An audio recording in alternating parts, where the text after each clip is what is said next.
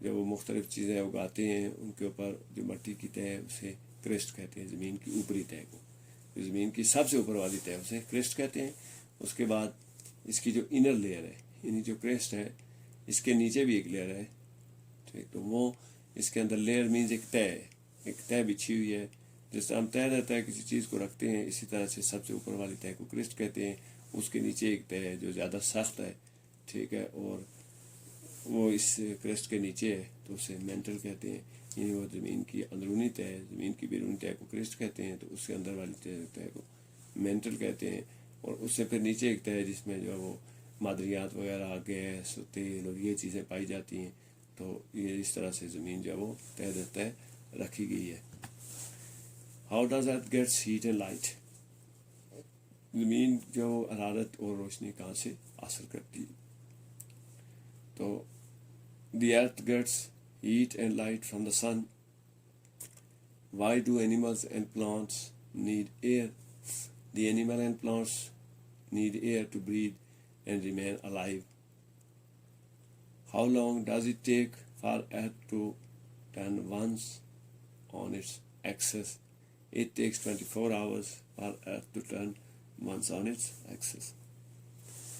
تو روشنی کی ضرورت جو ہے اور حرارت کی ضرورت، تو ہم جانتے ہیں کہ روشنی اور حرارت جو ہے وہ زندگی کی بنیادی اکائی ہیں، ان کے بغیر زندگی ممکن نہیں ہے۔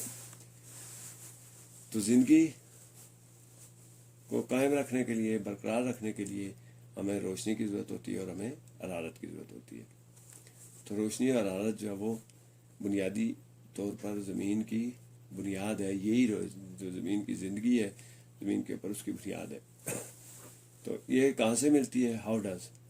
تو زمین چونکہ خود اس کی نہ روشنی ہے اور نہ اس کی خود حرارت ہے، تو یہ دونوں چیزیں ہیٹ اور لائٹ چاہیے سورج سے حاصل کرتی ہے زمین۔ کہاں سے حاصل کرتی ہے زمین؟ سورج سے حاصل کرتی ہے۔ سورج جب چمکتا ہے تو ہمیں حرارت ملتی ہے، اور سورج جب چمکتا ہے تو ہمیں اس سے روشنی ملتی ہے۔ اب اس کے علاوہ بھی جو انسان نے مختلف ذرائع جو آگ جلا کر اور دیگر ذرائع سے بھی حرارت حاصل کرنے کی کوشش کی ہے، لیکن بنیادی طور پر جو ہے وہ زمین کو حرارت اور روشنی سورج سے ملتی ہے۔ اب جانوروں اور پودوں کو ہوا کی ضرورت کیوں ہوتی ہے؟ تو جانوروں اور پودوں کو سانس لینے کے لیے ہوا کی ضرورت ہوتی ہے، اور زندہ رہنے کے لیے ہوا کی ضرورت ہوتی ہے۔ اب اگر ہوا ختم ہو جائے تو آپ کی آگ نہیں جلے گی۔ ہوا میں آکسیجن موجود ہے، اس سے آگ جلتی ہے، جس سے کھانا پکتا ہے، زندگی کی دوسری ضروریات پوری ہوتی ہیں۔ اس کے علاوہ سب سے جو بنیادی چیز ہے وہ ہے سانس لینا۔ اگر سانس لینے کے لیے آکسیجن موجود نہ ہو، ہوا موجود نہ ہو، تو انسان جاندار زندہ نہیں رہ سکتے ہیں، اور نہ ہی پودے زندہ رہ سکتے ہیں۔ ان کا دم گھٹ سکتا ہے اور ان سے ان کی موت واقع ہو جاتی ہے۔ پودے مرجھا جاتے ہیں اور پھر مرجھا کر بالکل ختم ہو جاتے ہیں اگر ان کو ہوا نہ ملے تو۔ اب زمین کو اپنا ایک چکر جو ہے نا اپنے مدار میں پورا کرنے کے لیے کتنا ٹائم چاہیے ہوتی ہے؟ یعنی ایک دفعہ زمین جب سورج کے سامنے سے، یعنی زمین کا ایک سرا جو سورج کے سامنے ہے، اس سے دوبارہ سورج تک کے سامنے گھوم کر آنے کے لیے کتنا وقت لگتا ہے؟ تو یہ جو اپنی زمین اپنی ایکسس کے جو ہے وہ اس کو 24 گھنٹے لگتے ہیں، تو تب جا کے وہ اپنے یعنی ایک سرا جو اس کا گھوم کر دوبارہ سے اس کے سامنے آتا ہے۔ تو اسی سے ہم جانتے ہیں کہ دن اور رات بنتے ہیں، اور 24 آور دن اور رات کے گھنٹے کتنے ہوتے ہیں؟ 24 گھنٹے ہوتے ہیں۔ تو اس کا مطلب یہ ہوتا ہے کہ زمین کو 24 گھنٹے چاہیے ہوتے ہیں اپنا ایک چکر مکمل کرنے کے لیے۔ What did little George get for his birthday? Little George got an axe for his birthday gift. How did he feel when he got the present? He felt very happy when he got the present. Why did his father tell him about what did his father tell him about the axe? Father told him about the axe to use it carefully. It was not a toy. تو اب birth day جو ہے وہ ہم جانتے ہیں کہ birth day بڑا مشہور ایک موقع ہوتا ہے، بڑا مشہور معروف یعنی اصطلاح ہے جسے ہم استعمال کرتے ہیں، اور اس کے خاص میننگ ہوتے ہیں ہر انسان کی زندگی میں۔ تو اسی طرح جاج کی زندگی میں بھی جو برتھ ڈے ہے اس کے خاص میننگ ہے اور خاص موقع ہے، تو اس کو، اور ہم جانتے ہیں کہ ہم بھی جب برتھ ڈے مناتے ہیں تو پھر ایک دوسرے کو تحفے تحائف دیتے ہیں۔ تو جارج کو بھی تحفے میں جو ایک چھوٹی کلاڑی اس کو تحفے میں دی گئی تھی. تو جارج کو برتھ ڈے کے تحفے میں کیا ملا تھا؟ تو ایک چھوٹی کلاڑی ملی تھی. How did he feel when he got present? تو جو تحفہ دینا اور تحفہ لینا دونوں صورتوں میں ہمیں بڑی خوشی محسوس ہوتی ہے. یعنی جب ہم کسی کو تحفہ دیتے ہیں تو ہمیں خود بھی خوشی محسوس ہوتی ہے، اور جسے ہم تحفہ دیتے ہیں اسے بھی خوشی محسوس ہوتی ہے. تو اس لیے جب اسے تحفہ دیا گیا تو اسے کیسا محسوس ہوا؟ تو اسے بہت یعنی خوشی محسوس ہوئی. وہ بہت خوش ہوا وہ تحفہ لے کر. جو اس کے والد نے اس کو جو تحفہ دیا تھا برتھ ڈے پر، اس سے لے کر وہ بہت خوش ہوا. اب ساتھ ہی جو ہے وہ جب اسے تحفہ دیا گیا تو اسے کچھ ہدایات بھی دی گئی ہیں. والدین کی ہدایات تو ہر جگہ موجود ہوتی ہیں اور ہمارے لیے بڑی مقدس اور اہم ہوتی ہیں. والدین جو طریقہ ہمیں بتاتے ہیں ہمیں اس پر منون جیسے وہ بتاتے ہیں ایسے عمل کرنا چاہیے، کیونکہ والدین کی اطاعت انسان کی زندگی اور آخرت کی کامیابی کا ذریعہ ہے. ہمیں چاہیے کہ والدین جو بھی ہدایت دیں ان پہ اچھی طرح سے عمل کریں. تو والد نے اسے کلاڑی کے متعلق بتایا کہ اس کو احتیاط سے استعمال کرنا ہے، یہ کوئی کھلونا نہیں ہے، یعنی اس کو اس طرح سے استعمال نہیں کرنا ہے کہ اس سے نقصان ہو. What did the judge do with the axe? تو George cut the little tree with the axe. How did his father feel when he saw the dying cherry tree? His father was very upset when he saw the cherry was dying. Did George tell a lie so that his father would not punish him? No, George told the truth to his father, and as a reward he was not punished. اب George نے جو وہ کلاڑی کا سب سے پہلے استعمال کیا تو اب کلاڑی کا جو ہمارے یہاں استعمال ہے وہ بھی بالکل ایسے ہی ہے جیسے جارج نے کیا ہے. اس نے ایک چھوٹے سے درخت کو چیری کا جو درخت تھا اس کو کلاڑی سے کٹ لگا دیا. ٹھیک، تو درخت کاٹنا جو ہے وہ درخت لگانا تو سنت ہے، باقی اس کو کاٹنا جو ہے یہ گناہ ہے، چونکہ درخت جو اللہ تعالیٰ کی ثنا کہتے رہتے ہیں اور ہمیں ان کو پھلدار درخت کو تو بالکل بھی نہیں کاٹنا چاہیے. ضرورت کے لیے ہم درخت کو کاٹ سکتے ہیں لیکن بلا ضرورت درختوں کو کاٹنا جو ہے وہ گناہ کا کام ہے، اس سے ہمیں بچنا چاہیے. تو یہی اس نے جارج نے کیا، اور جب جارج نے ایسا کیا تو اس کے کاٹنے کی وجہ سے جو چیری کا درخت تھا وہ آہستہ آہستہ مرجھانا شروع ہو گیا، یعنی وہ خشک سوکھ گیا. تو درخت کاٹنے سے درخت جو وہ سوکھ جاتا ہے. درخت کاٹنا پہلی بات یہ ہے گناہ کا اور برا عمل ہے، ہمیں اس سے بچنا چاہیے. اور اگر ہم ایسا کریں گے تو درخت سوکھ جائیں گے، اور درخت کے سوکھنے سے ہمیں پھل حاصل نہیں ہوں گے، ہمیں چھاؤں حاصل نہیں ہوگی، اور زمین کا درجہ حرارت بھی بڑھ جاتا ہے اور آلودگی پیدا ہوتی ہے. تو اس لیے درختوں کو کاٹنا بری بات ہے. اس کا جو اس فادر والا افسری نے اس کا والد بڑا پریشان ہوا، اور انہیں بہت برا فیل محسوس ہوا کہ جب انہوں نے دیکھا کہ چیری کا درخت جو ہے وہ کاٹنے کی وجہ سے سوکھ رہا ہے. تو اس کے والد نے برا فیل کیا، اس سے اچھا فیل نہیں ہوا ہے. ٹھیک، ڈیڈ جارج ٹیل اے لائی؟ تو کیا جارج نے جھوٹ بتایا تاکہ اسے سزا نہ ملے؟ تو یہاں پہ جارج نے جو وہ جھوٹ نہیں بتایا بلکہ اس نے والد کو سچ بتا دیا، جس کی وجہ سے اسے سزا نہیں دی گئی ہے. تو یہ جو ہے وہ بڑا سبق آموز عمل ہے کہ ہمیں جھوٹ کسی صورت میں نہیں بولنا چاہیے. اگرچہ ہمیں سزا کا خدشہ ہو، سزا کا اندیشہ ہو، ہمیں نقصان کا اندیشہ ہو، تب بھی ہر صورت میں سچ بولنا چاہیے، کیونکہ سچ بولنا جو ہے وہ اچھی عادت ہے، اور سچ بولنا عبادت ہے. سچ بولنا اللہ تعالیٰ کو پسند ہے. اللہ تعالیٰ نے جو وہ جھوٹ کہنے والے پر لعنت کا جو لعنت بھیجی ہے کہ جو جھوٹ لعنت اللہ علی الکاذبین، جھوٹ بولنے والوں پر اللہ کی لعنت ہے. تو یہ اس سے ہمیں اندازہ ہوتا ہے کہ جھوٹ بولنا کتنا برا عمل ہے اور کتنی بری بات ہے. تو جارج نے بھی جو ہے وہ جھوٹ نہیں بولا بلکہ اسے سچ بولا، اور یہی وجہ تھی کہ اسے سچ بولنے کے ریوارڈ کے طور پر اسے سزا نہیں دی گئی ہے. تو یہاں پہ یہ فکرہ ہمیں یہ بتاتا ہے کہ ہم جب سچ بولیں گے تو ہمیں اس کا ریوارڈ ملے گا، جھوٹ بولنے کے تو ہمیں اس کی پنشمنٹ ملے گی. جب ہم سچ بولیں گے تو ہمیں اس کا ریوارڈ ملے گی، ہمیں اس کا بدلہ ملے گا، اور وہ بدلہ اچھائی کی صورت میں ہوگا. یعنی ہر اچھے کام کا بدلہ اچھائی کی صورت میں ہوتا ہے، اور برے کام کا بدلہ برائی کی صورت میں ہوتا ہے. جھوٹ بولنا بری عادت ہے تو اس کا بدلہ سزا اور برائی ہے، اور سچ بولنا اچھی عادت ہے تو اس کا بدلہ جو ہے وہ اچھی عادت ہے، سچائی کی صورت میں، یعنی اچھائی کی صورت میں، ریوارڈ کی صورت میں ملتا ہے. Who are volunteer volunteer is person who wants to do some good on his own will. Is it important to help the members of community?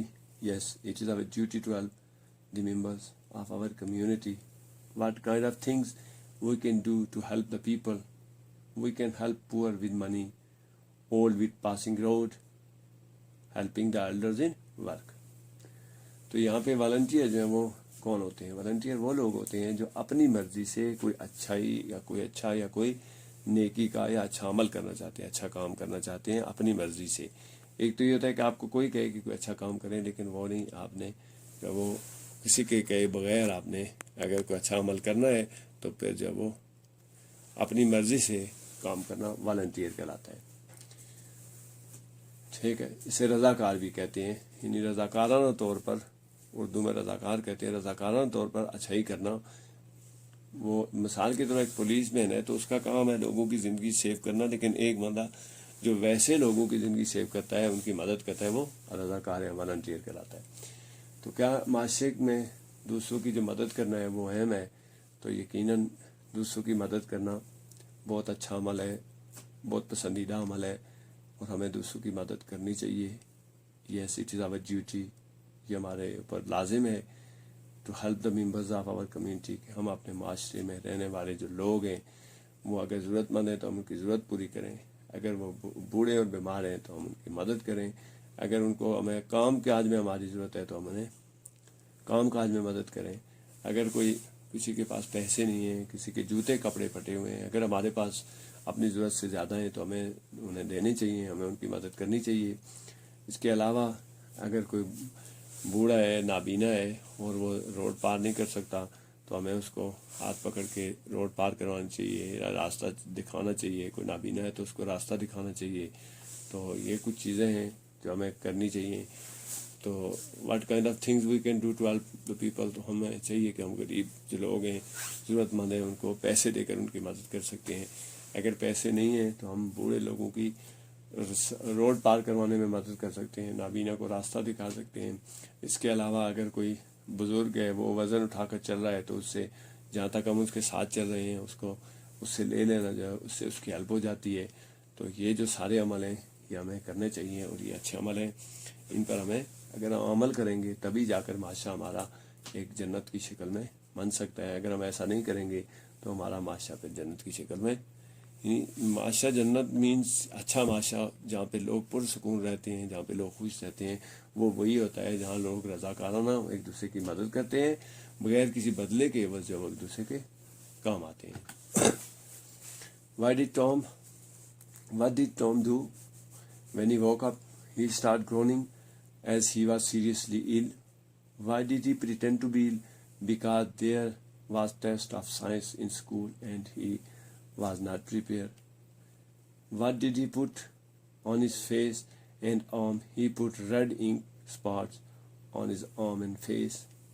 How did the doctor knew Tom was not ill? When was the red marks and the pen on the table? When he saw he understand that Tom was not ill. تو Tom جب جاگا تو اس نے کیا کیا؟ تو جس طرح سے اسکول کے بچے کرتے ہوتے ہیں، کوئی بہانہ بنا لیتے ہیں، تو اس نے بھی بہانہ بنا لیا اور اس نے رونا شروع کر دیا کہ وہ بہت بیمار ہے. درد سے کرانا شروع کر دیا، یعنی ہائے کرنا شروع کر دیا. تو اس نے ایسا کیوں کیا؟ کیونکہ اس کا سائنس کا ٹیسٹ تیار نہیں تھا. تو ٹیسٹ تیار نہ کرنا، ٹیچر کا بتایا ہوا کام نہ کرنا، یہ بہت بری بات ہے. اس کے بعد پھر ٹیسٹ تیار نہ کر کے ایک بہانہ بنانا اور جھوٹ بولنا، یہ اس سے بھی بری عادت ہے. تو ہمیں چاہیے کہ جو ٹیچر ٹیسٹ بتائیں اس کی تیاری خود بھی کریں، والدین سے مدد لیں، اور والدین بھی ہماری مدد کرنے کو تیار ہوتے ہیں. تو ہمیں بہانے نہیں بنانے چاہیے. اس نے کیا کیا؟ اپنے فیس اور آرم کے اوپر اس نے جو ریڈ انک تھی، سرخ جو روشنائی ہے، وہ اس نے سرخ سیاہی تو ہم نہیں کہہ سکتے ہیں، ویسے تو ہمارے غلط کلام میں سرخ سیاہی کہتے ہیں. تو سیاہی سیاہ ہوتا ہے، سرخ سرخ ہوتا ہے، سرخ سیاہی ہوتی نہیں ہے، لیکن یہ ہے کہ سرخ روشنائی، اس کو روشنائی کہتے ہیں. تو روشنائی اس نے اپنے چہرے کے اوپر اور اس کے اوپر ڈال دی، اور اس پہ اس نے جو وہ اسپاٹ بنا دیے، یعنی داغ لگا دیے کہ وہ بیمار ہو گیا ہے. تو ایک تو ڈاکٹر کو کیسے پتہ چلتا ہے؟ جب ڈاکٹر نے وہ ریڈ پین دیکھی تو اسے پتہ چل گیا ٹیبل کے اوپر کہ ٹام جو ہے وہ بیمار نہیں ہے بلکہ یہ بہانے بنا رہا ہے، کیونکہ اس جو ریڈ انک تھی اس کی وجہ سے اسے اندازہ ہو گیا کہ یہ جو داغ لگے ہوئے ہیں یہ اس کے کسی بیماری کی وجہ سے نہیں ہے، بلکہ اس نے خود اپنے اوپر سیاہی گرا، وہ روشنائی گرا لی ہے، لگا لی ہے. What made Tom get out of bed? The fear of injection made him free and come out of bed. Why was BFT scared? BFT was scared of being cut by someone as trees were cut by people. So, what does BFT stand for? BFT stands for Big Friendly Tree. It was a tree in the garden. Tom جو ہے وہ جب اسے بتایا گیا کہ doctor اس کو injection دے گا، وہ چونکہ بیمار ہے، تو وہ اس کے خوف سے جو ہے وہ بستر سے نکل آیا، اسے بتا دیا کہ وہ بیمار نہیں ہے. اب B F T big friendly tree, یہ گاؤں میں ایک درخت ہے، تو وہ کیوں گھبرایا ہوا ہے؟ تو جیسا کہ پہلے بتایا کہ درختوں کو کاٹنا بہت برا عمل ہے، گناہ کا کام ہے، اور ہمیں درختوں کو حفاظت کرنی چاہیے، نہ کہ ہمیں انہیں کاٹنا چاہیے. تو اس لیے جو بگ فرینڈلی ٹری ہے اس کو یہ خوف تھا کہ جس طرح باقی لوگ درختوں کو لگاتار کاٹ رہے ہیں تو اس کا بھی نمبر آ جائے گا اور لوگ اسے کاٹ دیں گے. تو what does B F T stand for? B F T stand for big friendly tree. It was a tree in the garden. باغ کا ایک درخت ہے، اسے big friendly tree, friendly means وہ جو درخت ہے وہ لوگوں کو سایہ بھی دیتا ہے، پھل بھی دیتا ہے اور لوگوں کو آسانیاں مہیا کرتا ہے، لہذا وہ فرینڈلی تھا. تو وہ ڈر رہا تھا کہ لوگ اسے بھی کاٹ دیں گے. Our B F T friends, جو بگ فرینڈلی ٹری تھا اس کے دوست کون سے تھے؟ The other trees and the little plants for B F T friends. اس کے آس پاس جو چھوٹے چھوٹے پودے تھے جو اگے ہوئے تھے وہاں پہ، وہ اس کے دوست تھے. How you can save B F T? آپ بگ فرینڈلی ٹری کو کیسے بچا سکتے ہیں؟ We can save B F T by not let anyone cut it. ہم بی ایف ٹی کو اس طرح سے بچا سکتے ہیں کہ ہم کسی کو اس درخت کو کاٹنے نہ دیں. درخت کاٹنا بری بات ہے، درختوں کو لگانا چاہیے، درخت لگانا سنت ہے. اور درخت جو شخص ایک درخت لگاتا ہے اس کا جنت میں ایک گھر تیار کر لیا جاتا ہے. درخت کو کاٹنا جو ہے وہ اس کو کاٹنے سے بچانا چاہیے، تو ہمیں کسی کو کاٹنے دے دینا چاہیے. Do you think we should cut the tree? کیا آپ سمجھتے ہیں کہ ہمیں درخت کاٹنے چاہیے؟ No, we should not cut the tree at all. ہمیں کسی بھی صورت میں درختوں کو کاٹنا نہیں چاہیے. ہمیں پودے لگانے چاہیے، درخت لگانے چاہیے، ان کو کاٹنا نہیں چاہیے. Y do you think is talking in the poem? تو نظم میں جو وہ کون بات کر رہا ہے، یعنی نظم میں جو بتایا جا رہا ہے تو اس کے متعلق کون بول رہا ہے؟ تو the child is talking in the poem. تو ایک چھوٹا بچہ جو ہے وہ اس نظم میں بول رہا ہے. Complete the swing goes up E C sir so below. اب ویئر از دا سوئنگ؟ یہ جو نظم ہے نا سوئنگ والی، یہ ویئر از دا سوئنگ، تو اس میں سوئنگ کہاں پر ہے؟ سوئنگ کہتے ہیں جھولے کو. جو آپ پارک میں جا کر جھولے جھولتے ہیں اسے سوئنگ کہتے ہیں. The swing is in the garden. تو سوئنگ کہاں پر تھا؟ یہ باغ میں تھا. سوئنگ کہاں پر تھا؟ باغ میں تھا. وائی واز تلا ہیپی؟ تلا کیوں خوش تھا؟ تلا واز ہیپی فار عید الفطر. عید الفطر آپ کو پتہ ہے کہ عید الفطر وہ عید ہوتی ہے جو رمضان کے روزے رکھنے کے بعد جو چھوٹی عید جو عید آتی ہے اسے عید الفطر کہتے ہیں. اور جو اس کے بعد جس پہ جانوروں کو ذبح کیا جاتا ہے اسے عید الاضحیٰ یا عید الاضحیٰ کہتے ہیں. تو عید الفطر کون سی عید ہے؟ جو روزے رکھنے کے بعد عید منائی جاتی ہے اسے عید الفطر کہتے ہیں. اور یہ بچوں اور بڑوں سب کے لیے بڑی خوشی کا باعث ہوتی ہے. تو تلا بھی اسی لیے خوش تھا، اس لیے کہ عید الفطر آ رہی تھی. عید الفطر. واٹ ڈیڈ تلا وانٹ ٹو فار عید الفطر؟ تو عید الفطر کے لیے جو ہے وہ تلا کو کیا چاہیے تھا؟ وانٹڈ فری فار عید الفطر. تو اسے عید الفطر کے لیے جو ہے وہ روشنیاں اور وہ روشنی اور اس طرح کی جو دوسری چیزیں ہیں جن پہ عید الفطر منانے کے لیے استعمال کیا جاتا ہے، جیسے روشنی کے گولے ہوتے ہیں اور وہ پٹاخے ہوتے ہیں، تو وہ اسے چاہیے تھے. تلا says the spirit of sacrifice is more important. What does it mean? تو تلا جو ہے وہ کہتا ہے کہ سیکریفائس یعنی قربانی دینا. قربانی کی جو کسی کے لیے قربانی دینا بہت اچھی عادت ہے. اس کا مطلب کیا ہے؟ It means that we should give things to other who do not have. Sacrifice کیا ہے؟ سیکریفائس یہ ہے کہ آپ اپنی ضرورت کی سے زائد چیز اس بندے کو دیں جس کے پاس وہ چیز موجود نہیں ہے، جس کے پاس جو کمی ہے اس کی کمی کو پورا کرنے کے لیے اپنی ضروریات کو قربان کر کے دوسرے کی ضروریات کو پورا کرنا سیکریفائس کہلاتا ہے۔ تو تعالیٰ یہ کہتا ہے کہ اٹ از ویری امپورٹنٹ، قربانی دینا اور قربانی کی روح جو ہے وہ بڑی اہم ہے، ٹھیک ہے۔ تو اس کا مطلب یہ ہے کہ جو اپنی چیز کسی دوسرے کو دینا، اپنی چیز کسی دوسرے ضرورت مند کو دینا، اپنی چیز کسی دوسرے ضرورت مند کے حوالے کرنا بہت اچھی عادت ہے، اور یہ سیکریفائس کہلاتی ہے، یہ سیکریفائس کہلاتی ہے۔ تو جو عیدیں ہوتی ہیں جیسے عید الفطر ہے اور عید الاضحیٰ ہے، تو یہ ہمیں عید الاضحیٰ تو خیر ہے قربانی کی، سیکریفائس کی عید ہے، تو یہ ہمیں جو ہے وہ بتاتی ہیں کہ ہمیں کس طرح سے عید پر اپنی ضروریات کو، صرف اپنی ضروریات کا خیال نہیں رکھنا چاہیے بلکہ دوسروں کی ضروریات کا بھی خیال رکھنا چاہیے، دوسروں کی ضروریات بھی پوری کرنی چاہیے۔ تو یہ ایک یعنی بہت اچھا میسج ہے کہ تعالیٰ جو ہے وہ عید الفطر آ رہی ہے تو اس پر بہت خوش ہے، لیکن ساتھ ہی جو ہے وہ تعالیٰ کے ذہن میں یہ بھی ہے کہ ہمیں سیکریفائس کرنی چاہیے۔ تو یہ جو سیکریفائس کرنا ہے یہ ہمارے معاشرے کی بڑی بنیادی، اسلامی معاشرے کی جو بنیادی روح ہے وہ سیکریفائس کرنا ہے، دوسروں کی ضروریات کو پورا کرنا، اپنی ضرورت سے زائد چیز دینا، اور اپنی ضرورت کی چیز بھی، اپنی ضرورت کی چیز کسی کو دینا سیکریفائس کہلاتا ہے۔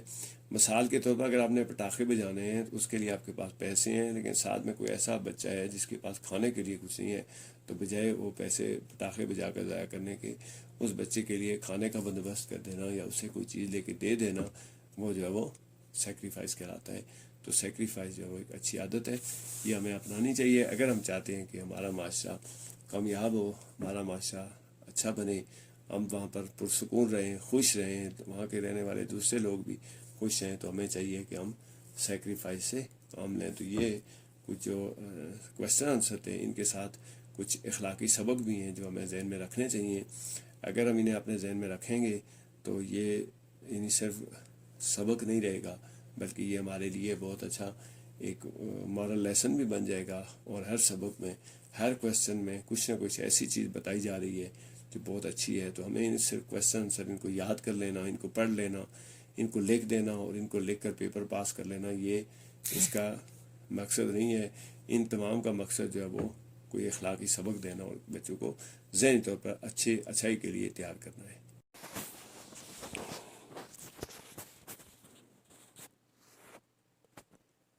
آپ کو اسکول کیوں اچھا لگتا ہے؟ کیونکہ یہاں بہت اچھی ٹیچرز ہیں جو بہت پیار کرتی ہیں۔ اسکول ہمیں کیا سکھاتا ہے؟ اسکول ہمیں پڑھنا، لکھنا اور زندگی کے آداب سکھاتا ہے۔ ذرائع آمد و رفت کیا ہیں؟ وہ ذرائع جن کے ذریعے ہم ایک جگہ سے دوسری جگہ جا سکتے ہیں ذرائع آمد و رفت کہلاتے ہیں۔ تو اس میں اسکول کے بارے میں ہے کہ اسکول اچھا کیوں ہے، تو یقیناً اسکول کی جو رونق ہے وہ اساتذہ ہی ہوتے ہیں، اور اگر وہ پیار کرنے والے اور اچھے انداز میں پڑھانے والے ہوں تو اسکول یقیناً اچھا لگے گا۔ اور اسکول پڑھنا لکھنا اور زندگی کے آداب سکھاتا ہے۔ اسکول میں تربیت ہوتی ہے اور اسی تربیت کی بنیاد پر انسان آنے والی زندگی میں اچھا شہری بنتا ہے اور زندگی گزارتا ہے۔ اب ذرائع آمد و رفت جیسا کہ ان الفاظ سے ظاہر ہے، آمد آنے کو اور رفت جانے کو کہتے ہیں۔ تو وہ ذرائع جن کے ذریعے ہم کہیں آتے جاتے ہیں، اپنا سامان لاتے لے جاتے ہیں اور ایک جگہ سے دوسری جگہ جاتے ہیں، ان ذرائع کو آمد و رفت کہتے ہیں۔ ان میں بہت سی قدیم زمانے میں یہ جو آمد و رفت ہے یہ جانوروں کے ذریعے زیادہ تر ہوتی تھی، جن میں گدا گاڑیاں، تانگے اور چھکڑے شامل ہیں۔ تو یہ وہ ذریعے ہیں جن کے ذریعے ہم ایک جگہ سے دوسری جگہ جا سکتے ہیں، ان کو ذرائع آمد و رفت کہتے ہیں۔ اور اسکول جو ہے وہ بنیادی تربیت کا ادارہ ہے۔ سکول ہمارے لیے بنیادی حیثیت رکھتا ہے. جتنا سکول اہم ہے اتنا کوئی اور چیز اہم نہیں ہے. ذرائع آمد و رفت بھی ہمارے لیے بہت اہم ہے.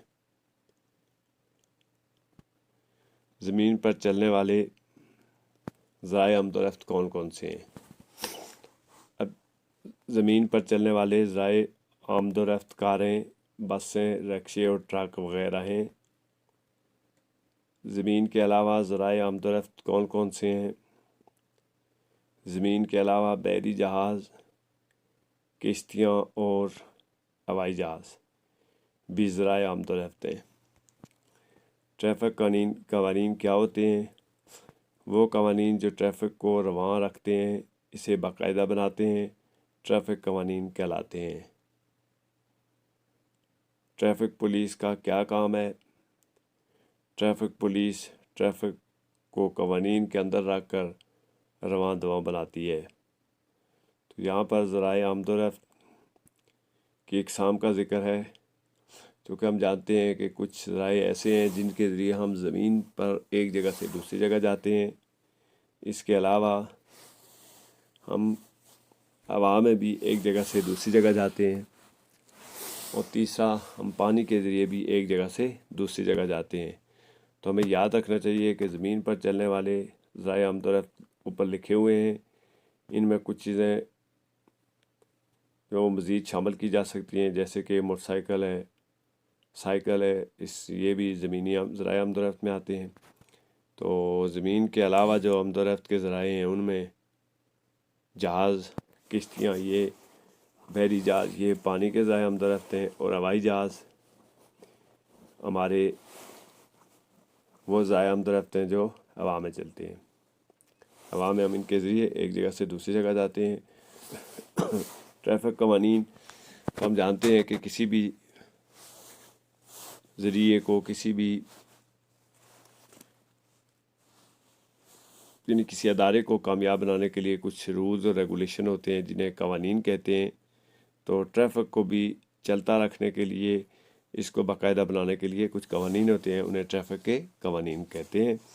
تو یاد رکھیں کہ ٹریفک کے قوانین کو عمل درآمد کرنے کے لیے باقاعدہ ایک محکمہ ہے، وہ ٹریفک پولیس کا محکمہ ہوتا ہے جو قوانین کو بحال رکھتا ہے اور انہیں باقاعدہ بناتا ہے. ٹریفک کی بتیاں میں کیا بتاتی ہیں؟ ٹریفک بتیاں ہمیں بتاتی ہیں کہ کب چلنا ہے اور کب رکنا ہے. اخلاق و آداب سے کیا مراد ہے؟ زندگی گزارنے کے اچھے انداز و اطوار اخلاق و آداب کہلاتے ہیں. چند اچھے اخلاق و آداب کون کون سے ہیں؟ سلام کرنا، بڑوں کا ادب کرنا، چھوٹوں پر شفقت اور نیکی کے کام کرنا اچھے آداب و اخلاق ہیں. کھانے کے آداب کون کون سے ہیں؟ ہاتھ دھونا، بسم اللہ پڑھ کر کھانا شروع کرنا، بسم اللہ پڑھنا، بیٹھ کر کھانا، چھوٹے نوالے لینا کھانے کے آداب ہیں. تو اس میں ٹریفک کی جو بتیاں ہیں یہ آپ کو چوکوں میں نظر آتی ہیں، جنہیں ٹریفک اشارے بھی کہتے ہیں. تو جہاں پہ پولیس موجود نہیں ہوتی، ٹریفک کا کانسٹیبل موجود نہیں ہوتا ہے، وہاں پہ یہ بتیاں موجود ہوتی ہیں اور ان کو دیکھ کر ٹریفک چلتی ہے. تو اس میں 3 رنگ ہوتے ہیں ان بتیوں کے. سرخ بتی جلنے پر رک جانا ہوتا ہے، اور پیلی بتی جب جلتی ہے تو اس کا مطلب ہوتا ہے کہ چلنے کے لیے تیار ہو جائیں، اور سبز بتی پر ٹریفک رواں ہو جاتی ہے. تو اخلاق و آداب یعنی وہ اچھی عادتیں ہیں جنہیں اگر ہم اپنائیں گے تو ہم اچھی طرح سے زندگی گزار سکتے ہیں. تو اخلاق و آداب میں زندگی گزارنے کے اچھے طور طریقے شامل ہیں. اس کے علاوہ اچھے جو آداب ہیں، اچھے آداب و اخلاق ہیں، ان میں جو یہاں لکھے ہوئے ہیں: سلام کرنا، نیکی کے کام کرنا، راستے سے کانٹا ہٹا دینا، نیکی کی تلقین کرنا، یہ بھی ہیں. اور کھانے کے آداب بھی جو ہیں وہ بسم اللہ شریف پڑھنا اور ہاتھ دھونا ہے. گفتگو کے آداب میں سے چند بیان کریں. تو گفتگو کے آداب میں نرمی سے بات کرنا، بڑوں کے ساتھ اونچی آواز میں نہ بولنا، پیار سے بات کرنا گفتگو کے آداب ہیں. ہمیں صحت مند رہنے کے لیے کیا کرنا چاہیے؟ ہمیں صحت مند رہنے کے لیے متوازن غذا کھانی چاہیے اور ورزش کرنی چاہیے۔ غذائیت سے بھرپور غذا سے کیا مراد ہے؟ تو ایسی غذا جو تمام جسمانی ضروریات پوری کرے غذائیت سے بھرپور غذا کہلاتی ہے۔ ہمارے ارد گرد موجود چند اہم اشیاء کے نام لکھیں۔ ہمارے ارد گرد درخت، پہاڑ، مکان، کھیت اور کھلیان ہیں۔ تو یہاں پہ گفتگو کے آداب کا بھی ذکر ہے۔ پہلے کھانے کے آداب کا تھا۔ کھانے کے آداب جو ہے وہ بیٹھ کر کھانا، بسم اللہ شریف پڑھ کر کھانا، ہاتھ دھو کر کھانا۔ اب یہاں پہ گفتگو کے آداب ہیں تو نرمی سے بات کرنا اور دوسروں کی بات کو سننا، کسی کی بات کو درمیان میں نہ کاٹنا، ایک آدمی کو بات مکمل کرنے دینا اور پھر اپنی بات کہنا، یہ بھی گفتگو کے آداب میں آتا ہے۔ اور صحت مند رہنے کے لیے ہمیں سب سے پہلے یہاں پہ چونکہ غذا کے حوالے سے بات ہو رہی ہے، ورنہ خود کو صاف ستھرا رکھنا، وقت پر ہاتھ دھونا اور غسل کرنا، یعنی اپنے آپ کو میل کچیل سے پاک رکھنا بھی صحت مند رہنے کے لیے ضروری ہوتا ہے۔ تو غذائیت سے مراد یعنی وہ غذا ہوتی ہے جس سے آپ کے جسم کو توانائی ملتی ہے، جو آپ کے جسم کے لیے توانائی کا باعث بنتا ہے، اسے غذائیت سے بھرپور غذا کہتے ہیں۔ تو ہمارے ارد گرد بہت سی چیزیں ہیں، یہاں پر چند چیزوں کا ذکر کیا گیا ہے، چونکہ چند اشیاء کا نام لکھیں تو ان میں اب جہاں پہ آپ بیٹھے ہوئے ہوں تو وہاں پہ بھی چند چیزیں آپ کے ارد گرد، مثلا اسکول میں تو ڈیسک ہے، کرسی ہے، کلاس میں لگا ہوا بلب ہے، پانی کا کولر ہے، گلاس ہے، یہ چیزیں بھی آپ کے ارد گرد میں ہیں۔ اگر آپ گراؤنڈ میں ہیں تو وہاں پر جو سبزہ ہے، درخت ہیں، جنگلہ ہے گراؤنڈ کا، کرکٹ اگر کھیلا جا رہا ہے تو وہاں پہ کرکٹ کا بلہ ہے، تو یہ چیزیں آپ لکھ سکتے ہیں۔ یہ ساری چیزیں ایسی ہوتی ہیں جو آپ کے ارد گرد موجود ہوتی ہیں اور وہ اسی گنتی میں آتی ہیں۔ تو یہاں پہ جو وہ جنرل سینس میں درخت، پہاڑ، مکان اور کھیت اور کھلیان کا ذکر کیا گیا ہے۔ یہ تمام چیزیں آپ کے ارد گرد موجود ہوتی ہیں، ان کا آپ نام لکھ سکتے ہیں۔ اس کے علاوہ پودے ہمارے کس کام آتے ہیں؟ تو ہم جانتے ہیں کہ پودے ہمیں آکسیجن دیتے ہیں، اس کے علاوہ یہ ہمیں خوراک مہیا کرتے ہیں۔ جانور ہمارے کس کام آتے ہیں؟ تو جانور ہمیں خوراک مہیا کرتے ہیں اور بار برداری اور کھیتی باڑی کے کام آتے ہیں۔ جنگلی جانور کون سے ہوتے ہیں؟ وہ جانور جن کو گھروں میں نہ پالا گیا ہو جنگلی جانور کہلاتے ہیں۔ ہمیں جانوروں کی دیکھ بھال کس طرح سے کرنی چاہیے؟ ہمیں جانوروں کو بر وقت چارہ ڈالنا چاہیے اور پانی دینا چاہیے۔ تو پودے جو ہیں وہ ہمیں آکسیجن مہیا کرتے ہیں۔ یہ جو ہم سانس لیتے ہیں اس میں ہم جب سانس اندر لے جاتے ہیں تو آکسیجن اندر لے جاتے ہیں، اور جب سانس باہر لاتے ہیں تو کاربن ڈائی آکسائڈ باہر لاتے ہیں، اور پودے ہمیں آکسیجن دیتے ہیں جو ہم اندر لے جاتے ہیں اور سانس لیتے ہیں۔ جب ہم کاربن ڈائی آکسائڈ باہر سانس کے ذریعے نکالتے ہیں تو ان کو پودے پھر سانس لینے میں استعمال کرتے ہیں۔ تو اس طرح سے جو توازن ہے وہ برقرار رہتا ہے۔ یعنی اگر آکسیجن کاربن ڈائی آکسائڈ لوگوں کے سانس لینے سے بڑھ جائے تو بھی یہ نقصان صحت کے لیے نقصان دہ ہوتی ہے۔ تو پودے جو ہیں اس کو البتہ یہ یاد رکھنا چاہیے کہ پودے جو ہے رات کو آکسیجن مہیا نہیں کرتے، بلکہ رات کو وہ بھی کاربن ڈائی آکسائڈ خارج کرتے ہیں۔ اسی لیے رات کو پودوں کے نیچے سونا، درختوں کے نیچے سونا جو ہے وہ صحت کے لیے اچھا نہیں ہوتا۔ جانور خوراک مہیا کرتے ہیں۔ خوراک کیسے مہیا کرتے ہیں؟ مثلاً بھینس سے ہمیں دودھ، مکھن اور گھی ملتا ہے، تو یہی ہمارے لیے خوراک ہے۔ اب بار برداری ہوتا ہے وزن اٹھانا، جیسے گدھے ہیں اور خچر ہیں، تو ان پر ہم سامان لاد کر ایک جگہ سے دوسری جگہ لے جاتے ہیں، تو یہ بار برداری کہلاتا ہے۔ اور کھیتی باڑی میں ہم نے قدیم زمانے میں اور آج کل بھی بعض جگہوں پہ ہے کہ بیلوں کے ذریعے اور گدھوں کے ذریعے جو ہے وہ کھیتی باڑی کی جاتی ہے۔ درخت اس میں کھیتوں میں ہل لگائے جاتے ہیں تو اسے کھیتی باڑی کہتے ہیں۔ اب جنگلی جانور جو ہے اس کی اصطلاح سے ظاہر ہے کہ وہ جانور جنگلی جانور ہوتے ہیں جو گھروں میں نہیں پالے جاتے ہیں۔ جانوروں کی دیکھ بھال کے حوالے میں یہ ہے کہ ہمیں جانوروں پر شفقت کرنی چاہیے، ہمیں جانوروں کو مارنا نہیں چاہیے۔ نبی صلی اللہ علیہ وسلم نے جانوروں کی دیکھ بھال اور ان پر سختی کرنے سے، ان کو مارنے سے منع فرمایا ہے۔ سیارہ کیا ہوتا ہے؟ خلا میں موجود شے جس کی اپنی روشنی نہیں ہوتی اور وہ کسی دوسرے جسم کے گرد گھومتا ہے، یعنی خلائی جسم کے گرد گھومتا ہے، سیارہ کہلاتا ہے۔ اب ستارہ کیا ہوتا ہے؟ خلا میں موجود شے جس کی اپنی روشنی ہوتی ہے اور جس کے گرد دوسرے اجسام گھومتے ہیں، ستارہ کہلاتا ہے۔ اب نظام شمسی کیا ہے؟ سورج اور اس کے گرد گھومنے والے سیاروں کا نظام نظام شمسی کہلاتا ہے۔ دن کو ہمیں آسمان پر کیا دکھائی دیتا ہے؟ دن کو ہمیں آسمان پر سورج نظر آتا ہے۔ تو اب سیارہ اور ستارہ کا فرق اس طرح سے آپ کہہ سکتے ہیں کہ ستارہ وہ ہوتا ہے جس کی اپنی روشنی ہوتی ہے، جیسے کہ سورج کی اپنی روشنی ہے تو سورج ایک ستارہ ہے۔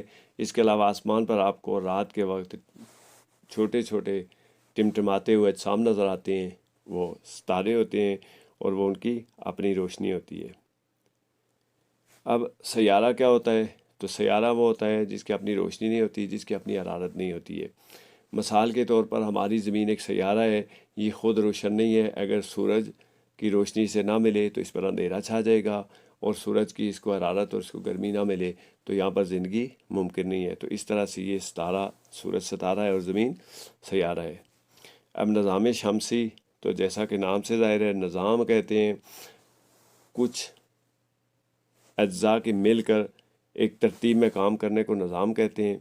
تو شمس سورج کو کہتے ہیں، تو سورج کے گرد گھومنے والے سیارے مل کر نظام شمسی بناتے ہیں۔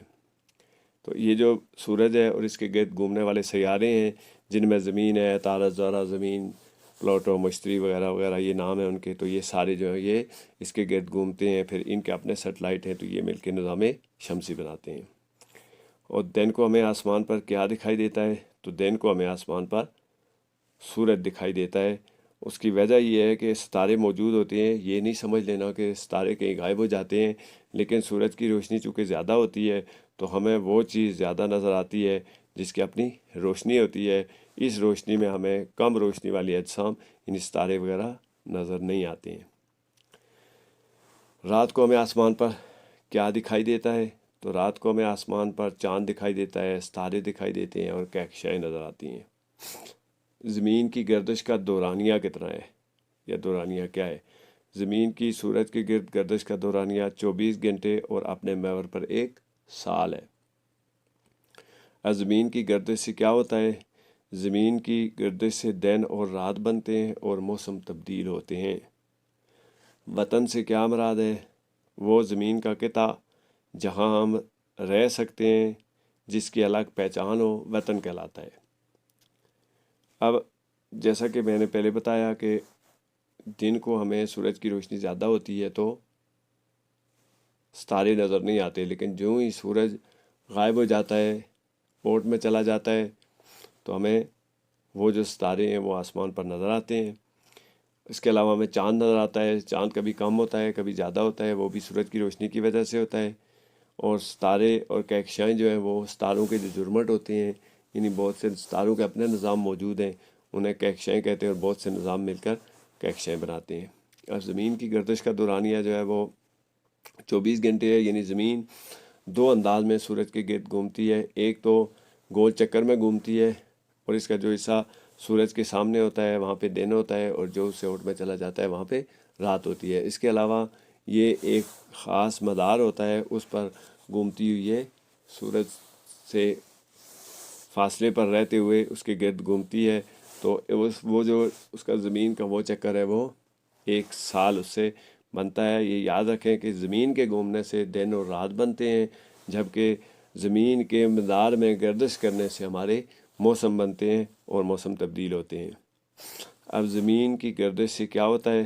تو جیسے میں نے پہلے بتایا کہ زمین جب گردش کرتی ہے تو اس سے دن رات بنتے ہیں، یعنی جب یہ اپنے مرکز پہ گھومتی ہے تو دن اور رات بنتے ہیں، اور جب یہ اپنے محور کے اوپر ایک چلتی ہوئی سورج سے کبھی تھوڑا دور چلی جاتی ہے اور اس کا زاویہ میں فرق آ جاتا ہے سورج کی روشنی سے، تو وہ موسم بنتے ہیں۔ وطن جو ہے وہ وطن سے مراد زمین کا قطع ہے، جیسے کہ پاکستان ہے، زمین کا قطع ہے، اس کی اپنی پہچان ہے، تو یہ ہمارا وطن ہے۔ ہمارے پرچم کا رنگ کون سا ہے؟ ہمارے پرچم کا رنگ سبز اور سفید ہے۔ ہمارے پرچم کا رنگ، جو پرچم کے رنگ ہیں سبز اور سفید، یہ کیا ظاہر کرتے ہیں؟ ہمارے پرچم کا سفید رنگ اقلیتوں اور سبز رنگ مسلمانوں کی تعداد کو ظاہر کرتا ہے۔ ہمارے پرچم میں ہلال اور چاند کس بات کا اشارہ کرتے ہیں؟ ہمارے پرچم پر ہلال اور چاند خوشحالی اور ترقی کو ظاہر کرتے ہیں۔ تو جو پرچم ہے کسی بھی ملک کی پہچان ہوتی ہے، اور ہر ملک کے پرچم کے کچھ خاص رنگ ہوتے ہیں، اور وہ رنگ کوئی خاص اشارہ دیتے ہیں۔ جس طرح ہمارے پرچم کے 2 رنگ ہیں، یعنی اس کا جو حصہ، ایک حصہ سفید ہے اور دوسرا حصہ سبز ہے۔ یہ یاد رکھنا چاہیے کہ سفید حصہ جو ہے وہ چھوٹا اور سبز حصہ زیادہ ہے۔ تو جو سبز حصہ ہے وہ بتاتا ہے کہ یہاں پہ جو ہے وہ ہمارے یعنی مسلمانوں کی تعداد اکثریت میں ہے۔ اس کے علاوہ دیگر مذاہب کے لوگ جو ہیں وہ کچھ تعداد میں شامل ہیں، ہمارے ملک میں موجود ہیں، ہمارے ملک کے شہری ہیں، تو ان کو ظاہر کرنے کے لیے سفید حصہ انہیں ظاہر کرتا ہے۔ تو اقلیتوں سے مراد یعنی وہ لوگ ہوتے ہیں جو تعداد میں یعنی کچھ وہ لوگ ہوتے ہیں جو تعداد میں زیادہ ہوتے ہیں، اور کچھ وہ لوگ ہوتے ہیں جو تعداد میں کم ہوتے ہیں۔ تو اکثریت اور اقلیت، یعنی زیادہ تعداد والوں کو اکثریت کا لفظ استعمال کیا جاتا ہے، اور کم تعداد والوں کے لیے اقلیت کا لفظ استعمال کیا جاتا ہے۔ اب ہمارے پرچم پر چاند بھی ہے بنا ہوا ہے، اور چاند جو ہے وہ ہلال بنا ہوا ہے۔ ٹھیک، ہلال اس چاند کو کہتے ہیں جو چھوٹا چاند ہوتا ہے، یعنی گول جو چاند کا ایک سرا نظر آتا ہے اسے ہلال کہتے ہیں۔ اور ہلال جو پرچم ہے وہ ہماری خوشحالی اور ستارہ اور جو چاند ہے یہ ہمارے ملک کی خوشحالی اور ترقی کی طرف اشارہ کرتے ہیں۔ یہ ہمیں بتاتے ہیں کہ ہمارا ملک جو ہے وہ خوشحال ہے اور یہ ترقی کر رہا ہے اور یہ ترقی کرے گا۔ تو اس طرح سے یہ ہمارے پرچم کی کچھ پہچان ہے جو آپ لوگوں کو پتہ ہونی چاہیے۔ پرچم یاد رکھیں کہ پرچم بھی ہماری پہچان ہے، اور اس پہ رنگ بھی جو ہے وہ کسی نہ کسی مطلب کو ظاہر کرتے ہیں، اور ان سے کچھ خاص میننگ ملتے ہیں۔ اب یہ چونکہ اردو کے پہلے کویشچن تھے، تو اب انگلش کے کویشچن آ گئے ہیں۔ Is it easy to work alone or work with friend? تو اس کا آنسر ہے it is easy to work with friend, it is difficult to work alone۔ دوسرا کویشچن ہے where were the donkey and camel going? The donkey and the camel were going up to the hill. What did donkey say to camel? Donkey said to camel that he is weak and want his help. Is it good to help others or not? Yes, it is good to help others where it is easy. تو یہاں پہ بھی کچھ اخلاقی سبق بھی ہیں، مثلا is it easy to work alone or work with friend؟ تو اکیلے کام کرنا جو ہے وہ اچھا ہوتا ہے، آسان ہوتا ہے، یا دوستوں کے ساتھ مل کے کام کرنا؟ تو یاد رکھیں کہ کوئی بھی کام جو مل کر کیا جاتا ہے اس میں برکت ہوتی ہے، اس میں زیادہ سکون ہوتا ہے بنسبت اکیلے کام کرنے کے۔ اور انسان جو ہے وہ پیدا ہی جب ہوا ہے تو یہ مل جل کر اس نے رہنا سیکھا ہے، تو یہ مل جل کر رہنے میں اس کو زیادہ آسانی ہوتی ہے۔ اس کے بعد ڈنکی گدھے کو کہتے ہیں اور کیمل اونٹ کو کہتے ہیں۔ تو یہ گدھا اور اونٹ کہاں پر جا رہے تھے؟ تو یہ گدھا اور اونٹ جو ہے نا وہ پہاڑی کے چڑھائی کے اوپر چڑھ کر جا رہے تھے۔ تو گدھا جو ہے وہ کیمل سے یعنی کیا کہتا ہے، واٹ ڈیڈ ڈونکی سے ٹو کیمل؟ تو گدھے نے کہا کہ آئی ایم ویک، میں کمزور ہوں، تو آئی وانٹ ہز ہیلپ، یعنی he want his help and wanted his help, اس کو اس کی مدد چاہیے تھی۔ تو یہاں پہ وانٹیڈ چونکہ پیچھے سیڈ ہے تو آگے وانٹیڈ ہز ہیلپ۔ اس کے بعد it is good to help others or not, یعنی دوسروں کی مدد کرنا اچھا یا نہیں اچھا؟ تو یہ جو ہے وہ بڑا اہم اس کا جو کویشچن ہے وہ ہے کہ دوسروں کی ہیلپ کرنا اچھا ہے یا نہیں اچھا ہے۔ تو جو جواب لکھا ہوا ہے وہ ماشاءاللہ اچھا قابل تعریف ہے کہ yes it is good to help others where it is easy, یعنی جہاں پر آپ کو ہو سکے، جہاں پر آپ سے آسانی ہو، وہاں پر آپ کو دوسروں کی مدد کرنی چاہیے، کیونکہ دوسروں کی مدد کرنا بہت اچھی عادت ہے اور بہت اچھی بات ہے. ہمیں چاہیے کہ جہاں بھی کسی کو ضرورت پڑے ہم اس کی ضرور مدد کریں. Where are the children going on the trip? بچے سیر کے لیے کہاں جا رہے تھے؟ The children were going to trip on the beach. Which people help them to get ready on the trip? The teachers and the guards of school help them to get ready. Who else was going with the children? The guard were going with them to keep them safe. Who cleaned the area and why? The children themselves clean the area because we should keep clean. یہاں پہ جو ہے وہ جو پہلا question ہے کہ بچے کہاں پر جا رہے تھے، تو وہ کہیں ساحل کے کنارے، یا ساحل پر جو ساحل کہتے ہیں، سمندر کے کنارے، یہ دریا کے کنارے کی جگہ ہوتی ہے، وہ ساحل کہلاتی ہے.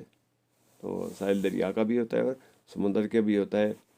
اب جو دوسرا ہے کہ who help them to get ready، تو ٹیچر سب سے پہلے جو ذکر آیا ہے وہ ٹیچر کا ہے، یعنی teacher always help the children to get ready. وہ زندگی گزارنے کے لیے ان کی مدد کرتے ہیں، ان کو زندگی میں کچھ سیکھنے میں ان کی مدد کرتے ہیں، زندگی میں ان کو کچھ بننے میں ان کی مدد کرتے ہیں. تو ٹیچر جو ہے وہ ہمیشہ، ٹیچر ایسا رشتہ ہے کہ جو بغیر کسی لالچ کے ہمیشہ بچوں کی مدد کرتا ہے اور کرتا رہتا ہے. اور ٹیچر وہ واحد رشتہ ہے کہ جو اس وقت بھی خوش ہوتا ہے جب بچہ بڑا ہو کر اسے کچھ نہیں دیتا. والدین کو کما کے دیتا ہے، ان کی خیال رکھتا ہے، لیکن ٹیچر کو کچھ نہیں دیتا. اس کے باوجود ایسا بے لوث رشتہ ہے کہ یہ اس وقت بھی خوش ہوتا ہے. اس کے علاوہ جو وہ ان کے ساتھ کون جا رہا ہے، تو جو گارڈ ہوتے ہیں، چوکیدار ہوتے ہیں، یہ محفوظ رکھتے ہیں بچوں کو. اس کے بعد ایک جو بڑا اہم سوال ہے کہ وہ علاقہ جہاں پہ نا وہ بچے گئے تھے وہ کس نے صاف کیا اور کیوں کیا؟ تو اس کا جو جواب ہے وہ یہ ہے کہ بچوں نے وہ سارا علاقہ خود صاف کیا. ہم جانتے ہیں صفائی نصف ایمان ہے، ہمارے نبی صلی اللہ علیہ وسلم کی سنت بھی ہے کہ ہم اپنا علاقہ جہاں پہ ہم بیٹھے ہوئے ہوں اس جگہ کو صاف کریں، اپنی چیزوں کو خود صاف کریں. اور پھر کیپ کلین کا مطلب ہے صفائی نصف ایمان ہے، ایمان کا نصف ہے، تو صاف رہنا اچھی بات ہے. Where are the children going on the trip, یہ دوبارہ سے وہی جو ہے وہ آگے، تو اس پہ مزید بات کر سکتے ہیں ہم. تو جیسا کہ کیپ کلین ہے، تو کیپ کلین کا مطلب ہے کہ اپنے آپ کو صاف رکھنا. تو ہمیں چاہیے کہ ہم اپنے آپ کو صاف رکھیں، صاف ستھرا رہنا نبی صلی اللہ علیہ وسلم کی سنت ہے. نبی صلی اللہ علیہ وسلم نے ہمیں ہمیشہ صاف ستھرا رہنے کی تلقین فرمائی ہے. اب صاف ستھرا رہنے میں سب سے پہلے اپنے جسم کا صاف ہونا ضروری ہے. اس کے بعد جسم کے صاف ہونے کے بعد صفائی سے مراد جہاں پر ہم رہ رہے ہوں اس علاقے کو صاف رکھیں. کیونکہ بچوں کی عادت ہوتی ہے کہ وہ جو کوڑا کرکٹ ہے وہ پھینک دیتے ہیں، گندگی پھیلا دیتے ہیں. تو یہ ہماری جو تربیت ہے، جو ہماری مذہب نے ہماری تربیت کی ہے، اسلام نے ہماری تربیت کی ہے، یہ اس کے خلاف ہے. ہمیں چاہیے کہ ہم اپنی جگہ پہ جہاں پہ ہم بیٹھے ہوں وہاں پہ اپنے آپ کو صاف رکھیں. اس کے علاوہ روح کی پاکیزگی جو ہے یہ بھی صفائی کا حصہ ہے. تو روح کی پاکیزگی یعنی ہمیں سچ بولنا چاہیے، کسی کے خلاف دل میں بغض نہیں رکھنا چاہیے، کسی کے خلاف کوئی ایسی چیز نہیں سوچنی چاہیے کہ جس سے اس آدمی کو نقصان ہو. یہ بھی جو ہے وہ صفائی کا یعنی صفائی کا حصہ ہے، اور اسی لیے صفائی کو نصف ایمان قرار دیا گیا ہے. تو اب دیکھیں کہ اگر آپ صاف ستھرے نہیں ہوں گے تو صاف ستھرے نہ ہونے سے وضو نہ ہو، غسل نہ ہو، تو نماز بھی آپ نہیں پڑھ سکتے ہیں. آپ قرآن پاک کو چھونے سے پہلے ہمیں یہ تلقین کی گئی ہے کہ ہم وضو کر لیں اور اپنے آپ کو یعنی صاف ستھرا رکھیں. بغیر وضو کے قرآن پاک کو چھونا جو ہے وہ یعنی اس سے گناہ ہوتا ہے. تو اس لیے یہ بڑا اہم جو پوائنٹ ہے کہ کیپ کلین، یعنی we should keep because we should keep clean, کیونکہ ہمیں صاف ستھرا رہنا چاہیے، صاف ستھرا رکھنا چاہیے، اور صاف ستھرا دوسروں کو صاف ستھرا رہنے کی تلقین بھی کرنی چاہیے اور ان کو طریقہ بھی سکھانا چاہیے کہ کس طرح سے وہ صاف ستھرا رہ سکتے ہیں، اور ان کو یہ بتانا چاہیے کہ یہ اچھا کام ہے اور یہ اچھائی ہے، اس کی طرف جو وہ ہمیں یعنی ہماری جو نبی صلی اللہ علیہ وسلم ہیں ان کی سنت پر عمل کرتے ہوئے ہمیں اپنے آپ کو بھی صاف رکھنا چاہیے، جہاں پہ ہم رہتے ہوں وہ جگہ کو بھی صاف رکھنی چاہیے، اور دوسروں کو بھی صاف رہنے کی تلقین کرنی چاہیے، اور عملی طور پر صفائی کا مظاہرہ کرنا چاہیے۔ Does the girl speak angrily with Kashif? How do you know the girl speaks politely with Kashif? Her tone and gesture shows it. Which are better, cloth bag or plastic bag? Why? The cloth bags are better than plastic bags. They cause less pollution. What type of the games can we play in large groups?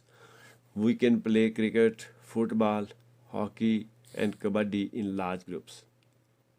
تو جو پہلا question ہے does the girl speaks angrily with the Kashif, تو اس کا answer جو ہے وہ اس میں بھی ہمارے لیے ایک اخلاقی سبق ہے کہ ہمیں دوسروں کے ساتھ اینگریلی یعنی غصے سے اور بلند آواز میں نہیں بولنا چاہیے، بلکہ پولائٹلی شائستگی سے بولنا چاہیے، نرمی سے بولنا چاہیے، دوسروں کی بات سننی چاہیے، اور اس کے بعد اپنی بات کہنی چاہیے، اور اپنی بات بھی جب کہیں تو وہ ہارشلی نہیں کہنی چاہیے بلکہ پولائٹلی کہنی چاہیے۔ ٹھیک ہے، اب جو ٹون اور جیسچر یعنی آپ کی بات کرنے کی جو ٹون ہے، جو آواز ہے، وہ بتاتی ہے کہ آپ پولائٹ ہیں یا نہیں ہیں، اور جیسچر مینز آپ کی باڈی لینگویج یعنی آپ کے چہرے کے تاثرات، آپ کے جسم کے باقی جو حرکات و سکنات ہیں انہیں جیسچر کہتے ہیں، تو وہ بھی یہ ظاہر کرتے ہیں، ان سے بھی ہمیں شائستہ ہونا چاہیے، صرف زبان سے شائستہ ہونا کافی نہیں ہوتا۔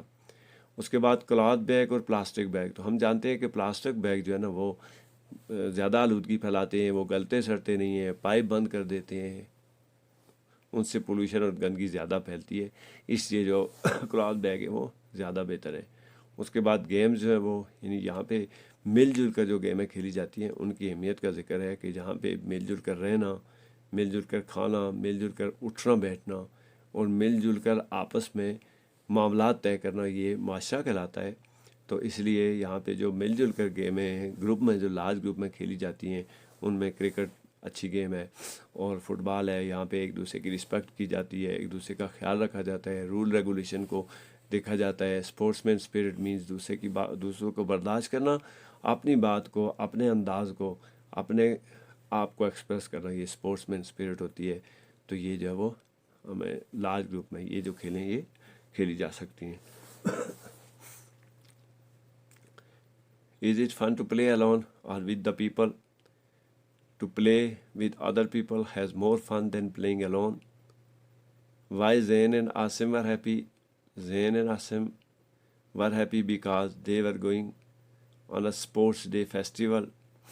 Have you seen the documentary? What were they about? Yes, I have seen many documentaries. They are about the great invention of the world. تو یہ جو اس میں بھی آپ دیکھیں کہ پھر جو وہی نا دوبارہ سے وہی بات آ گئی ہے کہ اکیلے کھیلنے میں مزہ آتا ہے یا لوگوں کے ساتھ کھیلنے میں مزہ آتا ہے۔ تو اکیلے تو چند کھیلیں کھیلی جا سکتی ہیں، کھیلنے میں تو مزہ لوگوں کے ساتھ ہی آتا ہے، لیکن مل جل کر انسان چونکہ معاشرتی جانور ہے، یہ مل جل کر رہتا ہے، تو یہاں پر جو اس کا جواب ہے وہ یہ ہے کہ مل کر لوگوں کے ساتھ اور ان کے ساتھ مل کر رہنے میں، مل کر کھیلنے میں، مل کر اٹھنے بیٹھنے میں زیادہ مزہ آتا ہے۔ اب زین اور عاصم کیوں خوش تھے؟ تو وہ جا رہے تھے اسپورٹس ڈے فیسٹیول پر۔ یہ جو اسپورٹس ڈے ہوتے ہیں یہ ہمارے لیے بہت اہم ہوتے ہیں، صرف کتابیں پڑھنا کافی نہیں ہوتا، ایکسٹرا کریکولر ایکٹیویٹیز یعنی نصاب سے ہٹ کے کھیلیں اور اسپورٹس ڈیز یہ ہمیں بہت کچھ سکھاتے ہیں، یہ ہمارے لیے بڑے سبق آموز ہوتے ہیں۔ یعنی جو ہم اس طرح کے اسپورٹس ڈیز میں شامل ہوتے ہیں تو ہم دوسروں سے لرن کرتے ہیں۔ دوسروں سے ہم کیا لرن کرتے ہیں؟ دوسرے سے ہم اٹھنا بیٹھنا، بولنا چالنا، ان کے ساتھ جو رولز ریگولیشن ہے وہ سب ہم لرن کرتے ہیں، ان سے سیکھتے ہیں، کچھ وہ ہم سے سیکھتے ہیں، کچھ ہم ان سے سیکھتے ہیں۔ تو اس طرح سے ایک ٹیچنگ لرننگ کا پروسیس چلتا رہتا ہے جو فطرت میں پہلے سے موجود ہے کہ دوسروں کو دیکھ کر ہم بہت سی چیزیں سیکھتے ہیں۔ اب جو ڈاکومنٹریز ہیں ان میں نا بہت سی ایجادات ہیں، ان کو دکھایا جاتا ہے کہ وہ ایجادات کیسے ہوئی، وہ ہمارے کس کام آتی ہیں۔ اس کے علاوہ بھی ڈاکومنٹریز ہوتی ہیں، جیسے کہ چینی کیسے بنتی ہے، صابن کیسے بنتا ہے، آکسیجن گیس جو ہے وہ لیبارٹری میں کیسے بنائی جاتی ہے، اور یہ قدرت میں کیسے بنتی ہے۔ تو یہ ساری جو چیزیں ہیں ان کے اوپر باقاعدہ جو ڈرامہ کی طرح انداز میں عملی طور پر کر کے دکھایا جاتا ہے، وہ ڈاکومنٹری ہوتی ہے، اور یہ ہمارے لیے بہت سے سبق ہمیں سکھاتی ہے۔ اس کے بعد what profession are shown in the lesson. The profession shown in the lesson are painter, policeman, doctor and the teachers. تو یہ یاد رکھیں کہ یہاں پہ جو ہم نے سیکھا ہے وہ ہے مل جل کر رہنا، اچھی بات ہے، مل جل کر کام کرنے میں مزہ آتا ہے، مل جل کر کھیلنے میں مزہ آتا ہے، مل جل کر رہنے میں مزہ آتا ہے، ٹھیک۔ اس کے علاوہ جو سپورٹس ڈیز ہوتے ہیں یہ ہمیں ملنا جلنا، آپس میں ایک دوسرے سے سیکھنا سکھاتے ہیں۔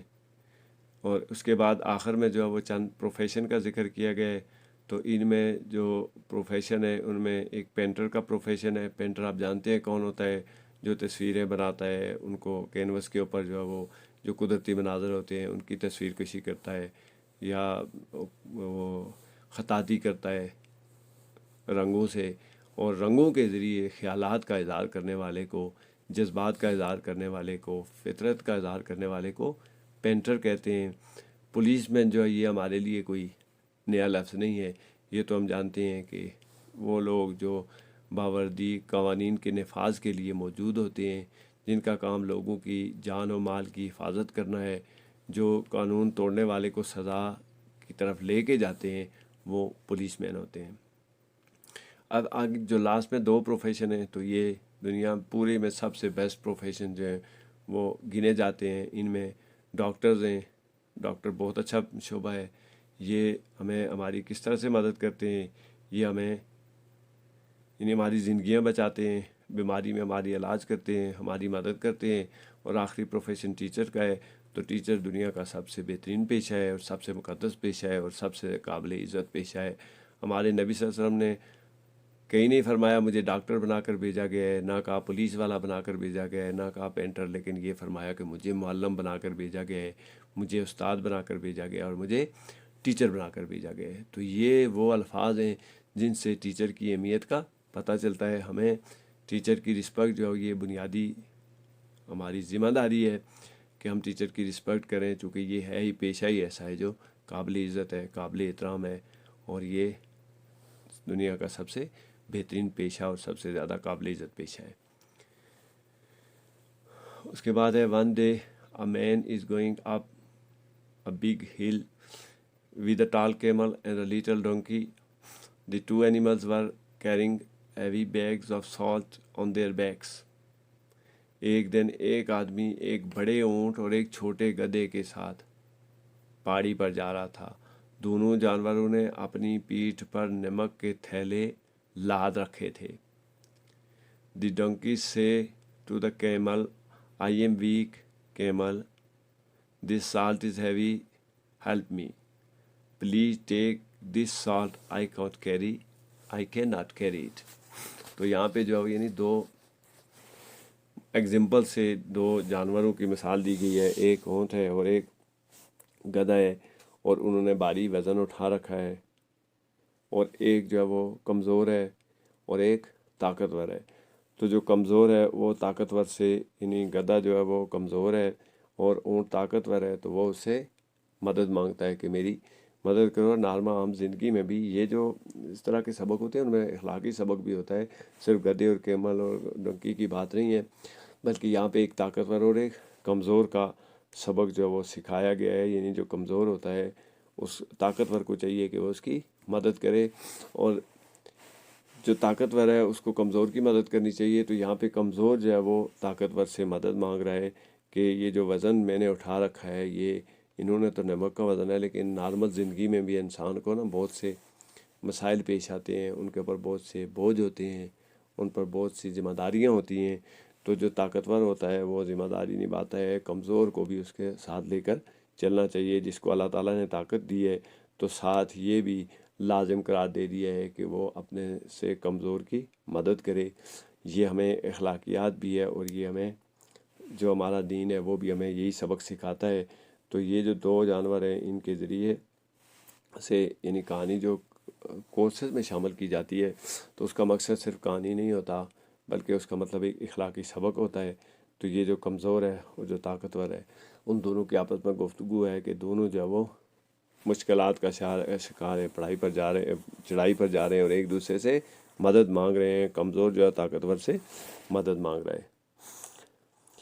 دی camel answers rudely, no, I won't carry it yourself.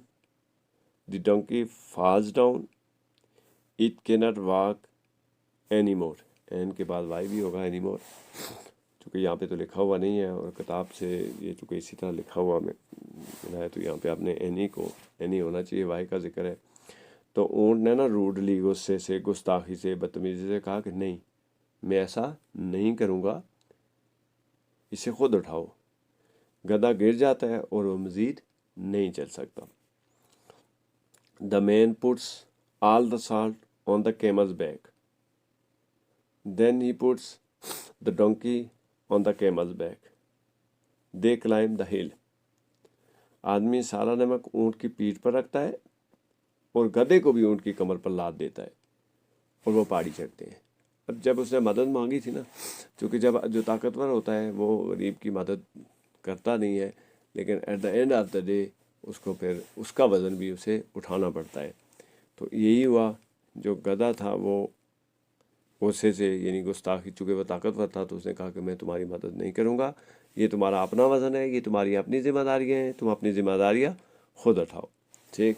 گدھا اپنی اس ذمہ داریوں کو اٹھانے کی کوشش میں لڑکھڑاتا ہے اور گر جاتا ہے. جب وہ لڑکھڑاتا ہے تو گر جاتا ہے تو وہ پھر مزید نہیں چل سکتا. تو اس کے پیچھے بھی ایک طاقت ہے جو ان کو لے کر جا رہی ہے. تو اس طاقت نے فیصلہ پھر یہ کیا کہ یہ چونکہ اس نے مدد اس کی نہیں کی ہے تو اب یہ اس کا سامان بھی، اس کی ذمہ داریاں بھی اٹھائے گا اور اس کا وزن بھی اٹھائے گا اور اس کو بھی اٹھا کر لے جائے گا. ٹھیک. تو یہی حال ہماری عام زندگی میں بھی ہے.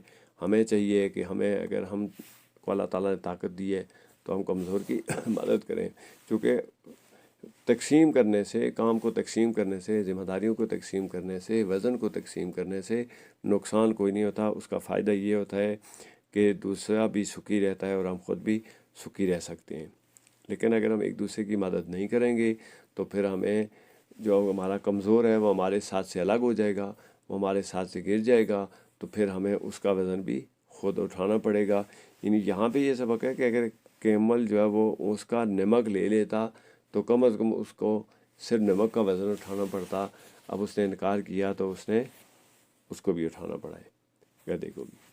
دی camel thinks I said I want help the donkey, now look at me, I am carrying both the donkey and salt. اونٹ سوچتا ہے کہ میں نے کہا میں گدھے کی مدد نہیں کروں گا، اب دیکھو میں گدھے اور نمک دونوں کو اٹھا کر چل رہا ہوں.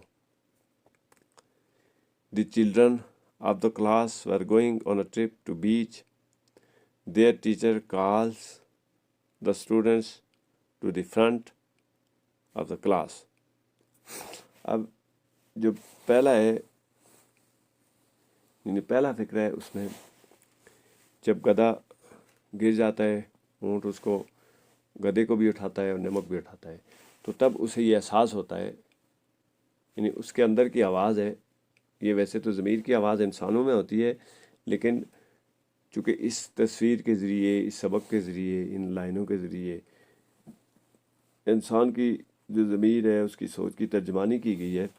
تو یہاں پر وہ پھر سوچتا ہے کہ میں نے یہ کہا نا کہ میں مدد نہیں کروں گا، تو اب دیکھو اس کی مدد میں نے نہیں کی ہے تو مجھے اس کو بھی اٹھا کر اور اس کے وزن کو بھی لے کے جانا پڑ رہا ہے اور اس کے خود اس کو بھی اٹھا کر لے کے جانا پڑ رہا ہے. تو جیسے میں نے پہلے بتایا کہ اگر ہم دوسروں کی مدد کریں گے تو مدد سے کام آسان ہوتے ہیں، اپنے اوپر بھی آسانی ہوتی ہے اور دوسروں کے اوپر بھی آسانی ہوتی ہے.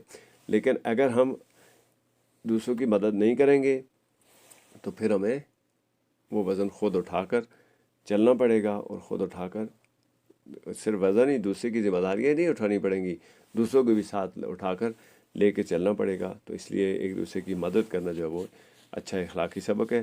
اب جو ساتھ ہے کہ کلاس کے جو ہے نا، کلاس ہوتا ہے بچوں کا ایک خاص ایج گروپ اور ایک خاص جو آپ کا نصاب ہوتا ہے، اس کے مطابق جو بچے ایک جگہ اکٹھے ہوتے ہیں انہیں کلاس کہتے ہیں۔ تو کلاس کے بچے جو ہیں وہ ٹرپ پر جا رہے ہیں، اور ٹیچر ان کو، کیونکہ جب بھی کسی جگہ پہ جائیں یا کوئی فنکشن ہو یا کہیں پہ جانا ہو یا کوئی کھیل ہو، تو وہاں پہ ٹیچر پھر پہلے بچوں کو جو ہے وہ کلاس کے سامنے بلا کر انہیں کچھ ہدایات دیتا ہے۔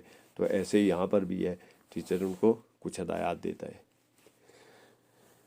ہر assistant pins a badge to each student shirt. This badge has your name written on it. The assistant tells the student keep it safe. Sorry. اس کے اسسٹنٹ ہر بچے کی شرٹ پر اس کا بیج لگاتی ہے، اس پر ان سب کا نام لکھا ہوا ہے۔ اسسٹنٹ نے بچوں کو بتایا کہ اسے محفوظ رکھنا ہے۔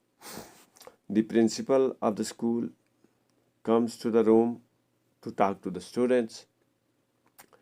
She tells the children to listen to their teacher and stay safe. School کے پرنسپل کمرے میں آ کر طلباء سے بات چیت کرتی ہے۔ وہ ان سے کہتی ہے کہ اپنی ٹیچر کی بات غور سے سنیں، اس میں ان کی بھلائی ہے، اسی میں ان کی سیفٹی ہے۔ اب یہاں پہ جو اسسٹنٹ ہے وہ بیج لگاتا ہے، تو یہ بیج ہوتا ہے، جو نام ہوتا ہے، یہ آپ کی پہچان ہوتی ہے۔ اس نام کو آپ نے سیف رکھنا ہوتا ہے، اور یہ نام اگر صرف بیج کے اوپر رکھا ہوا ہے تو سیف نہیں رکھنا ہوتا، بلکہ زندگی کے سارے معاملات میں آپ نے اپنے نام کو، اپنی شہرت کو، اپنی عزت کو جو آپ کے نام کے ساتھ منسوب ہوتی ہے وہ آپ نے بچانی ہوتی ہے۔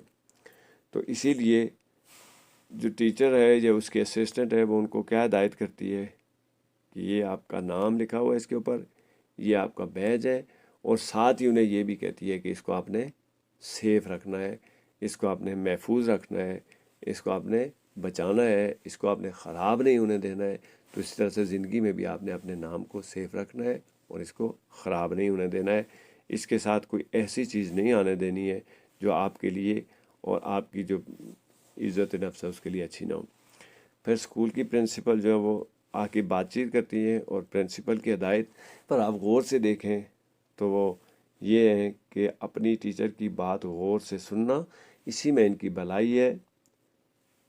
اینڈ اسٹے سیف، یعنی ٹیچر کی بات کو آپ نے، ٹرپ پر جا رہے ہیں، کہیں بھی جا رہے ہیں، زندگی گزار رہے ہیں، گھر جا رہے ہیں، اسکول سے واپس جا رہے ہیں، تو آپ نے ٹیچر کو بات کو غور سے سننا ہے، اس پر توجہ دینی ہے، اس پر عمل کرنا ہے۔ یہی آپ کی کامیابی اور حفاظت کی ضمانت ہے۔ I hope you have fun. The principal says. The student go outside where the bus is waiting. The guards help the student to climb to the bus. مجھے امید ہے کہ آپ سب کو مزہ آئے گا، پرنسپل نے کہا۔ طلباء باہر جاتے ہیں جہاں بس کھڑی انتظار میں۔ گارڈز یعنی اسکول کے جو گارڈ ہیں وہ بس میں سوار ہونے میں مدد کرتے ہیں۔ They are also going to the beach to make sure the students are safe. The children have wonderful time at the beach. وہ بھی ان کے ساتھ جا رہے ہیں تاکہ بچوں کو محفوظ رکھ سکیں۔ بچوں کو ساحل سمندر پر بچوں نے بہت عمدہ وقت گزارا۔ اب یعنی ٹیچر ان سے یہ کہتا ہے کہ اگر آپ نے، جو اسسٹنٹ ہے اس کی ہدایت یہ ہے کہ اپنا نام بچا کے رکھنا ہے۔ اب ٹیچر کہتے ہیں کہ آپ نے ٹیچر کی بات کو غور سے سننا ہے، اسی میں آپ سیف ہوں گے، یہی اسی میں آپ کی بھلائی ہے۔ تو پھر ساتھ ہدایت یہ ہے کہ یعنی یہ ساری چیزیں کرنے کے بعد مجھے امید ہے کہ آپ کو بہت وہاں پر جو یہاں پر ٹرپ پہ آپ جا رہے ہیں وہاں پر آپ کو بہت مزہ آئے گا۔ یہ مزہ تبھی آئے گا جب آپ ٹیچر کی بات کو فالو کریں گے، ٹیچر کی بات کو سنجیدگی سے لیں گے، ٹیچر کی بات کو توجہ سے سنیں گے۔ تو اب وہ باہر جاتے ہیں اور وہاں پہ جو گارڈ ہیں وہ بھی ان کے ساتھ جاتے ہیں، جو گاڑی میں بیٹھنے میں ان کی مدد کرتے ہیں۔ اب اس کے بعد وہ بھی ان کے ساتھ کیوں جا رہے ہیں کہ تاکہ طلباء محفوظ ہیں۔ تو یہ جو طالب علم ہوتے ہیں اور جو ٹیچر ہوتے ہیں، یہ طالب علم ہر وقت ایک ساحل پر ہوتے ہیں، اور جو اساتذہ ہوتے ہیں جو پورا سسٹم ہوتا ہے ان کی بنیادی ذمہ داری یہی ہوتی ہے کہ ان کے نام بھی محفوظ رہیں اور ان کی ذات بھی محفوظ رہے اور وہ کچھ سیکھیں. جب یہ سارا وہ سیف رہتے ہیں، کچھ سیکھ لیتے ہیں، حفاظت سے رہتے ہیں اور ان کی ہر یعنی کام میں ان کی مدد بھی کی جاتی ہے، تو تب جا کے انہیں یعنی وہ جو ماحول ہے وہ مزیدار ہوتا ہے، اس میں مزہ آتا ہے اور وقت جو ہے وہ اچھا گزرتا ہے اور اس سے ہمیں فائدہ ہوتا ہے. تو یہ بھی کچھ بنیادی سبق ہے. اس کے بعد they play lots of games and eat yummy foods. At the end of the day their teacher ask them to pick up their things. انہوں نے بہت سی کھیلیں کھیلیں اور مزیدار کھانا کھایا. آخر میں ان کی ٹیچرز نے ان سے کہا کہ اپنی چیزیں اٹھا لیں. It is very important to clean the area. یہ اے آگے اس کے ہونا چاہیے. We use their teacher tells them we should lighter to make a mess. All the children clean the area. یہ بہت اہم ہے کہ ہم جو جگہ استعمال کرتے ہیں اسے صاف رکھیں. ان کی ٹیچر نے انہیں بتایا کہ ہمیں کوڑا اور گندگی نہیں پھیلانی چاہیے. سب طلباء نے وہ جگہ صاف کی. اب وہاں پہ جب وہ جاتے ہیں تو ٹیچر کی ہدایات کے مطابق ٹیچر کی نگرانی میں، گارڈز کی نگرانی میں وہ جو ہے وہ کھیلیں بھی کھیلتے ہیں، کھانا بھی کھاتے ہیں اور آخر میں ان کو پھر ٹیچر کی طرف سے ہدایت ملتی ہے جو پہلے ملی تھی کہ ان کی بات کو غور سے سننا ہے. تو ان کو ہدایت دی جاتی ہے کہ وہ اپنی جو چیزیں ہیں اب سمیٹ لیں. نہیں واپسی کا کوئی بھی سفر جو ہے اس میں ایک واپسی کا وقت آتا ہے. تو یہاں پہ بھی پھر جب اسٹوڈنٹ کو کلاس میں آتا ہے نا، اسکول میں آتا ہے، تو چھوٹا بچہ ہوتا ہے تو وہ پھر اپنے سامان لے کر آتا ہے. کبھی گندگی پھیلاتا ہے، کبھی کیا کرتا ہے، کبھی اور اینڈ آف دا ایئر جو اپنی چیزیں سمیٹتا ہے، اگلی کلاس میں جاتا ہے اور ایک خاص سیکشن تک، خاص کلاس تک جا کے وہ اپنی چیزیں، اس کو پھر ہدایت ہوتی ہے کہ اپنی چیزیں اٹھاؤ، اب واپسی کا سفر شروع ہو رہا ہے. اس کے بعد جو سب سے اہم بات ہے وہ یہ ہے کہ ٹیچر ان کو یہ ہدایت دیتی ہے کہ جو جگہ ہم استعمال کرتے ہیں ہمیں چاہیے کہ ہم اسے صاف رکھیں. یہ ٹیچر کی جو اخلاقی تربیت ہے یہ ٹیچر نے بچوں کی کرنی ہوتی ہے. بحیثیت ٹیچر کا ذمہ داری ہے کہ وہ بچوں کو اچھے آداب و اطوار، اچھے اخلاق سکھائے. اور اچھے اخلاق اور آداب و اطوار یہی ہیں کہ بچوں کو یہ بتایا جائے کہ جو جگہ پہ وہ بیٹھتے ہیں اس جگہ کو صاف رکھیں، ٹھیک، اور گندگی نہیں پھیلانی چاہیے. تو پھر ٹیچر کی اس ہدایت پر عمل کرتے ہوئے بچے کیا کرتے ہیں؟ گندگی نہیں پھیلاتے ہیں. اگر ان سے کوئی چیز گر گئی ہے تو وہ اس چیز کو سب نے مل کر صاف کیا ہے. تو مل جل کر اپنی جگہ کو صاف کرنا بھی ایک اچھائی ہے اور اخلاقی سبق ہے. اس کے بعد why our earth is unique. The presence of life makes our earth unique. How much water covers the part of our earth? The water covers 2/3 of our earth. From which direction the sun rises? The sun rises from the east direction. How moon looks from the earth? آگے اس کا answer نہیں ہے. تو why our earth is unique. Unique وہ چیز ہوتی ہے جو باقیوں سے مختلف ہوتی ہے، جو لاسانی ہوتی ہے. لاسانی مینس جس جیسا دوسرا کوئی نہیں ہوتا. تو ہماری زمین جو ہے وہ یونیک ہے، ٹھیک ہے. ہماری زمین یونیک کیسے ہے؟ ہماری زمین لاسانی کیسے ہے؟ ہماری زمین باقیوں سے الگ کیسے ہے؟ کہ یہ واحد سیارہ ہے جس پر زندگی موجود ہے. پریزنس آف لائف، یعنی اگر آپ مریخ پہ چلے جائیں، مشتری پہ چلے جائیں، پلوٹو پہ چلے جائیں، یا تو وہ بہت ٹھنڈے ہیں یا وہ بہت گرم ہے، وہاں پر انسان زندہ نہیں رہ سکتا. یہ واحد سیارہ ہے جو ماڈریٹ ہے، جس کا ٹیمپریچر ایسا ہے، جہاں پہ ایسی سہولتیں ہیں، ایسا ماحول ہے کہ یہاں پہ زندگی ممکن ہے. تو اس لیے جو ہماری زمین یونیک ہے. اس کے بعد ہماری زمین کا کتنا حصہ پانی پر ہے؟ تو ہم جانتے ہیں کہ ہماری زمین کا 70% حصہ جو ہے وہ، یعنی اگر ساری زمین کو 3 حصوں میں تقسیم کر دیا جائے، 3 حصوں میں تقسیم کر دیا جائے، 3 حصے بنا دیے جائے، تو ایک حصہ خشکی ہے اور 2 حصے پانی ہے. 2/3 مینس 3 میں سے 2. تو 2/3 جو ہے وہ ہمارا جو زمین ہے وہ یعنی 2/3 پانی ہے اور 1/3 جو ہے وہ یعنی باقی جو خشکی ہے جس پر ہم رہ رہے ہیں. اب سن جو ہے وہ رائزز، سن سورج کو کہتے ہیں رائزز، طلوع ہوتا ہے، جہاں سے سورج نکلتا ہے، جہاں سے سورج سامنے آتا ہے.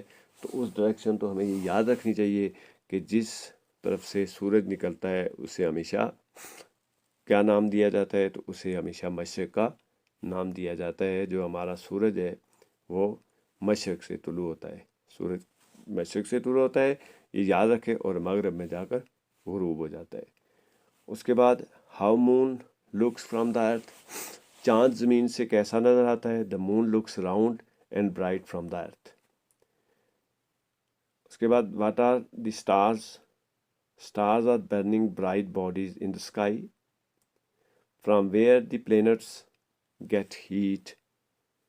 دی planets get heat from the earth from where the planets get light. The planets get light from the sun in the sky. تو یہ بڑے معلوماتی کویشچن ہیں. چاند زمین پر سے کیسے نظر آتا ہے؟ تو یہ تو چاند ہم چونکہ روزانہ دیکھتے ہیں تو ہم کہہ سکتے ہیں کہ چاند جو ہے وہ گول نظر آتا ہے. اچھا، کبھی درانتی کی طرح نظر آتا ہے، تو کبھی یہ پورا دائرے کی طرح نظر آتا ہے، ٹھیک ہے، لیکن یہ گول نظر آتا ہے، راؤنڈ. اور دوسرا یہ برائٹ نظر آتا ہے، چمکتا ہوا نظر آتا ہے. چاند زمین سے چمکتا ہوا اور گول نظر آتا ہے. واٹ آر اسٹارز، اسٹارز کے star are burning bodies in the sky. تو ستارے جو ہوتے ہیں وہ گیسوں کا مجموعہ ہیں، جو گیسیں جل رہی ہیں ان کی. تو وہ جو چاند ہے، جو ستارے ہیں، وہ آسمان پر جو ہے وہ برننگ باڈیز ہیں.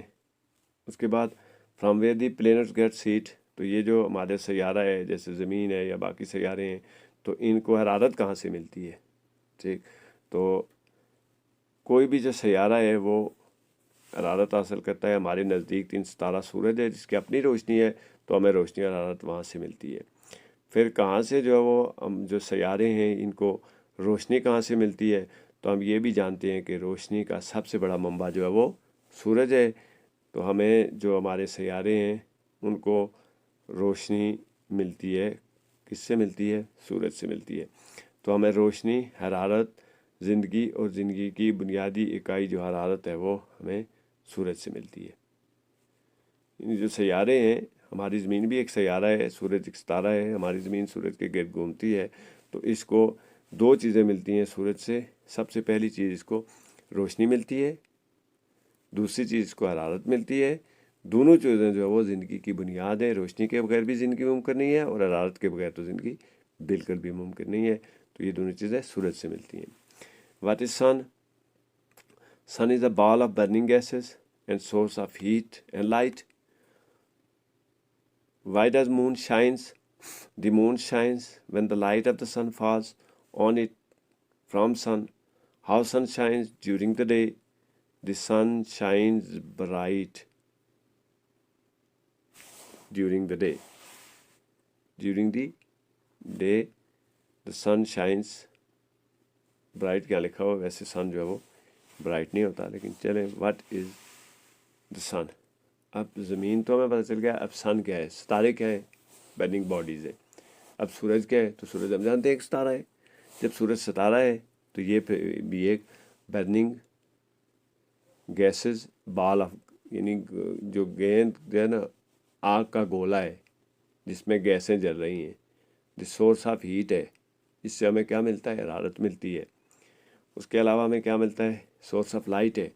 یہ ہمارے لیے حرارت اور روشنی کا ذریعہ ہے. اسی سے ہمیں روشنی ملتی ہے، اسی سے ہمیں حرارت ملتی ہے، اور یہی جو ہے ہماری یعنی زندگی کا ماخذ ہے. زندگی کے لیے حرارت اور روشنی کی ضرورت ہے، تو یہ ہمیں سورج سے ملتی ہے. اس کے بعد چاند کیوں چمکتا ہے؟ یعنی جب ہم یہ کہتے ہیں کہ سورج کی اپنی روشنی ہے تو چاند کی تو اپنی روشنی نہیں ہے، تو یہ چمکتا کیسے ہے؟ تو اس کے لیے the moon shines when the light of the sun falls on it. جب سورج کی روشنی چاند کے اوپر پڑتی ہے تو چاند ہمیں چمکتا ہوا نظر آتا ہے. یعنی چاند کی روشنی کو ریفلیکٹ کرتا ہے، اس سے روشنی واپس لوٹ کر ہماری طرف آتی ہے. اس کی میں سمپل سی جو مثال ہے نا، اگر آپ یہ جو شیشہ منہ دیکھنے والا آئینہ ہوتا ہے،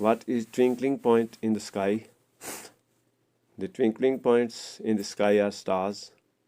Name the biggest star of the system. The sun is the biggest star of solar system. What is the total number of planets in the solar system? There are total 8 planets in the solar system.